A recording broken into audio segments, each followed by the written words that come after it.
ഇത് മാസ് മോട്ടോഴ്സിൽ നിന്നാണ് ഹീറോണ്ടയുടെ ഗ്ലാമർ വണ്ടി എഞ്ചിൻ വർക്ക് കഴിഞ്ഞതിന് ശേഷം നമ്മൾ അതിൻ്റെ ഫസ്റ്റിലത്തെ ഓയിൽ ഫിൽറ്റർ ക്ലീനിങ്ങിന് വേണ്ടി വന്നതാണ് കേട്ടോ. നിലവിൽ നമ്മൾ എഞ്ചിൻ ഓയിൽ അയച്ച് മാറ്റുന്നുണ്ട്. ഫിൽറ്ററിൻ്റെ കണ്ടീഷൻ നോക്കുമ്പോൾ ആവറേജ് ഏകദേശം ഇത്രയും ബ്ലോക്ക് ഉണ്ട് കേട്ടോ, ഇത്ര അഴുക്ക് ഉണ്ടായിട്ടുള്ളിൽ കേട്ടോ. അതാണ് നമ്മൾ നിർബന്ധമായിട്ടും ഫസ്റ്റിലത്തെ ഓയിൽ ഫിൽറ്റർ ക്ലീനിങ് കമ്പൽസറി ആയിട്ട് പറയേണ്ട കേസ്. പിന്നെ അതേപോലെ തന്നെ അത് ഇവിടെ റോട്ടർ ഫിൽറ്ററിൻ്റെ അവിടെയും കുറച്ച് അഴുക്കുകൾ വരും. അപ്പോൾ അതും കൂടി നോക്കിയിട്ട് നമ്മൾ ക്ലിയർ ചെയ്ത് റീസെറ്റ് ആക്കണമുണ്ട് കേട്ടോ. പിന്നെ ഇപ്പോൾ കൂട്ടത്തിയുടെ എഞ്ചിൻ ഓയിൽ മാറണം, ഓയിൽ ബോൾട്ട് വാഷ്, ഓറിങ്, പിന്നെ അതേപോലെ തന്നെ നമുക്ക് ടാപ്പറ്റ് ക്ലിയറൻസ് കാര്യങ്ങളൊക്കെ വന്നിട്ടുണ്ട് അതിനകത്ത്. അപ്പോൾ നിലവിൽ ഇതൊക്കെയാണ് മെയിനായിട്ട് ചെയ്യേണ്ടതായിട്ട്. പിന്നെ എഞ്ചിൻ സൗണ്ടിൻ്റെ കേസൊക്കെ ഒന്ന് ചെക്ക് ചെയ്യണം, വാൽവ് ക്ലിയറൻസ് ആവശ്യത്തിന് അത് ചെയ്യണം, ട്യൂണിങ്ങിൻ്റെ കേസ് ഉണ്ടെങ്കിൽ ചെയ്യണം.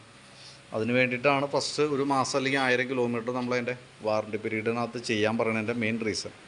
അപ്പോൾ നമ്മൾ വർക്ക് ചെയ്യുന്നുണ്ട്, കംപ്ലീറ്റ് ആയി കഴിയുമ്പോൾ കോൺടാക്ട് ചെയ്തോളൂ കേട്ടോ. ഞാൻ അതിൻ്റെ എസ്റ്റിമേറ്റ് ഡീറ്റെയിൽസൊക്കെ വാട്സാപ്പിലേക്ക് സെൻഡ് ചെയ്തിട്ടേക്കാം. വർക്ക് കംപ്ലീറ്റ് ആയി കഴിയുമ്പോൾ കോൺടാക്ട് ചെയ്തോളൂ.